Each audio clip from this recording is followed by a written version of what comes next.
Então, pessoal, voltando a mais um vídeo, né, do nosso conteúdo. A gente viu na aula anterior sobre os motivos que teriam levado a vinda da família real para o Brasil, né, e com isso toda a corte e a sede do Império, né. Então, hoje a gente vai ver algumas mudanças internas, as coisas que aconteceram no Brasil com a chegada da família real. Primeiro, é interessante que a gente veja como ficou a relação de Portugal com a Inglaterra. Vocês lembram, né, de todo aquele problema, aquela treta que estava tendo entre Inglaterra e França? Portugal ali no meio, sendo obrigada a se posicionar, né, para um lado, pender para um lado para o outro. E ela acabou aceitando aí a ajuda da Inglaterra, né, mantendo a sua aliança com a Inglaterra, que já vinha desde muitas décadas antes, o que reforçou ainda mais aquela aliança, né? Então, a gente vê nesse início de transferência, né, muitos privilégios para a coroa inglesa devido a essa relação, né? A Inglaterra tem toda essa proteção, fez essa proteção de Portugal, escoltou eles aqui para a América, mas também pegou aqueles privilégios que eles consideravam merecidos, né? Por exemplo, vocês vão ver aí, eu separei em 2 pontos, né? Aqui, se eu não me engano, tem no livro de vocês também, que é a de aliança e amizade e depois de comércio e navegação. Aliança e amizade seria o quê? Alguns pontos, né? Alguns tratados, acordos que eles fizeram em 1810, lembrando que Portugal chegou aqui em 1808, né? Alguns tratados que favoreciam a Inglaterra. De que forma? A liberdade religiosa. Vocês sabem, né, que a Inglaterra, a gente estudou muito sobre Elizabeth, sobre Henrique VIII, que a Inglaterra era uma igreja protestante, né, para a época, ela era a igreja anglicana. E Portugal tinha um sério aliança com a igreja católica.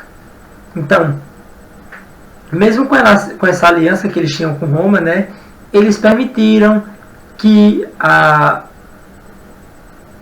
houvesse no território nacional, aqui na colônia, no caso até agora reinado, houvesse liberdade religiosa para que os ingleses, os anglicanos, viessem aqui e praticassem sua fé sem serem culpabilizados por isso no setor, na questão de leis, né? A aliança política militar continua a mesma, eles permanecem firmes e unidos enquanto países aliados.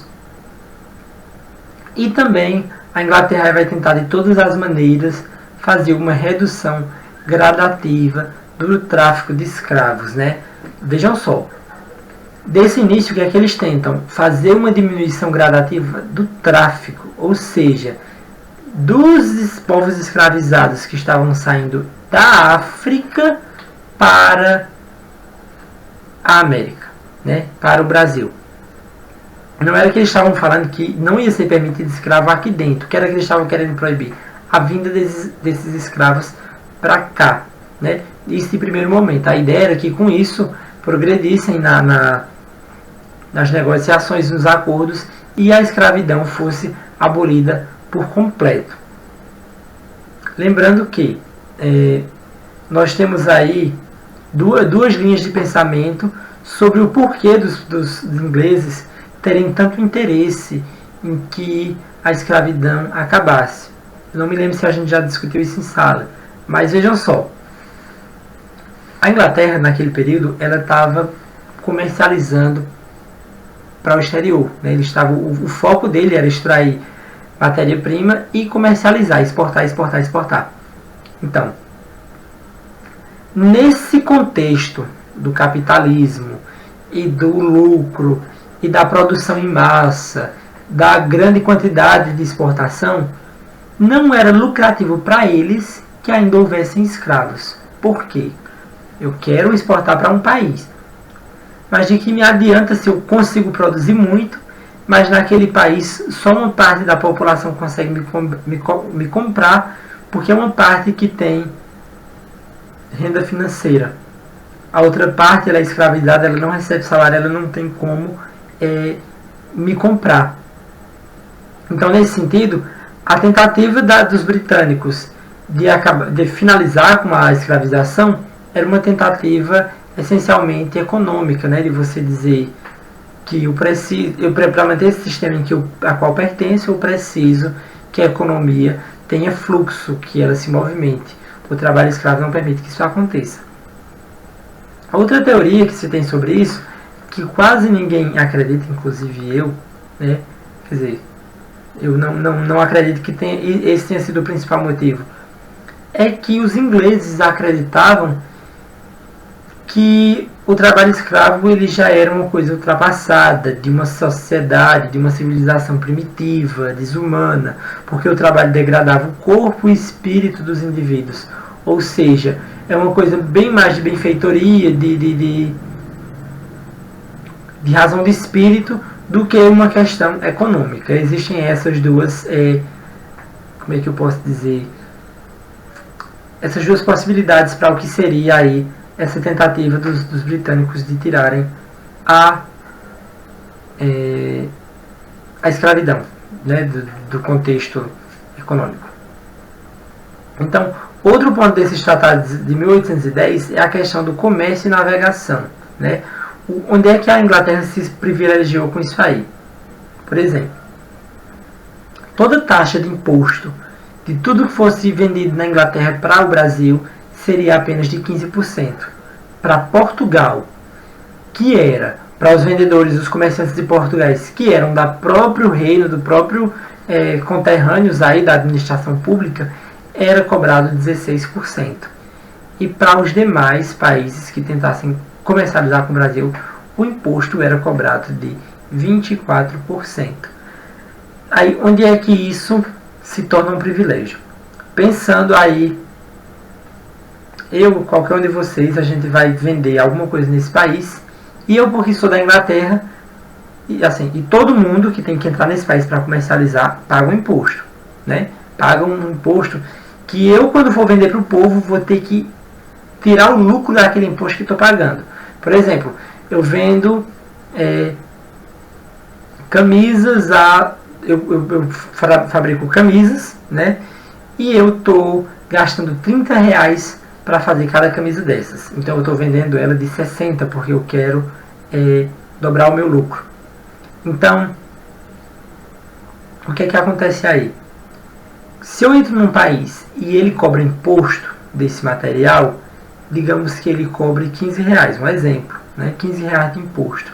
Então, para eu ter aquele lucro de R$30 que eu estava querendo, a minha camisa vai ter que ser R$75. Estão percebendo?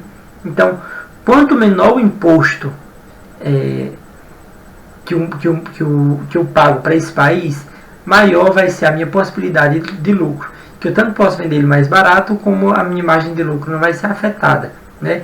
Então, nesse sentido, o que é que a gente tem aí? Quando eu estou dizendo que a Inglaterra pagava o menor imposto, eu estou dizendo que ela está sendo privilegiada economicamente, mais do que qualquer outro país, entendeu? Esses produtos dela seriam bem mais validados aqui no Brasil. Então, quando a família real chegou aqui, eles também chegaram trazendo muitos aspectos culturais para o Brasil. E intelectuais, acadêmicos, por quê?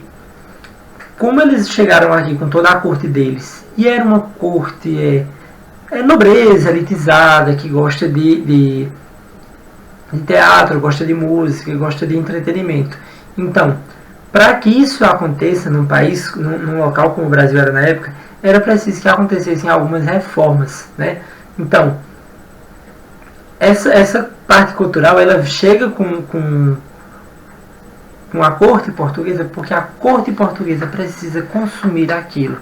Eles precisam fazer daquele local onde eles estão agora um local mais agradável.